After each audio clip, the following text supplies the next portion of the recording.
আসসালামু আলাইকুম। দেশ ও প্রবাস থেকে যারা এই ভিডিওটি দেখতে পাচ্ছেন সবাইকে জানাই আন্তরিক শুভেচ্ছা অভিনন্দন। তবে আজকে কেন মসজিদের ভিডিও? আসলে ভিডিওটা মসজিদের জন্য নয়। ভিডিওটা কেন করতেছি সেটা বলার আগে বলে নিচ্ছি। এটা হচ্ছে আমাদের মহল্লার মসজিদ। আমাদের মহল্লার যারাই আছে সবাই এখানে নামাজ পড়ে, এবং মসজিদ হচ্ছে আল্লাহর ঘর।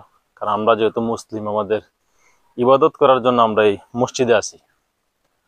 তবে এই মসজিদে আমাদের গতকালকে রাত্রে আমাদের মসজিদের যেই মোটর আছে, এ হচ্ছে পানির ট্যাঙ্কিটা, আর এই হচ্ছে এখান থেকেই মোটরের লাইনটা আসছে। এখান থেকে যে উজু করার জন্য বিভিন্ন নল দেওয়া হয়েছে, এখান থেকে উজু করে মানুষ মসজিদে প্রবেশ করে।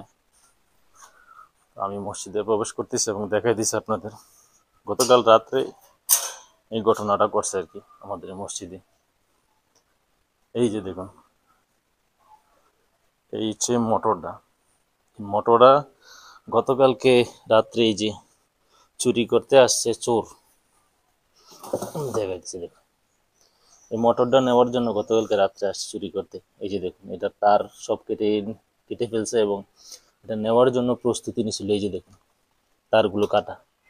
পাশের বাড়ি এক দাদা দেখছে আর কি, তো দাদা দেখাতে আসলে নিতে পারেনি। এই যে দেখুন, তবে কত বড় সাহস আসলে!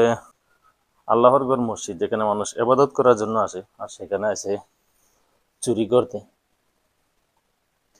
দেখুন, তবে অল্পের জন্য মানে জিনিসটা রয়ে গেছে, নাইলে নিয়েই যাইতো।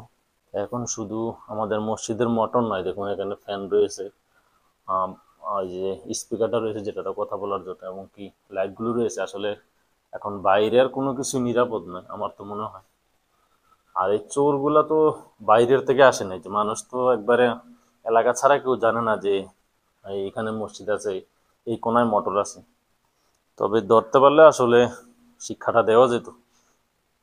দেখুন, আসলে মানুষ মসজিদে আসছে চুরি করার জন্য, মানে মসজিদেই চুরি করার জন্য, মানে জিনিসটা কি ভাবা যায়?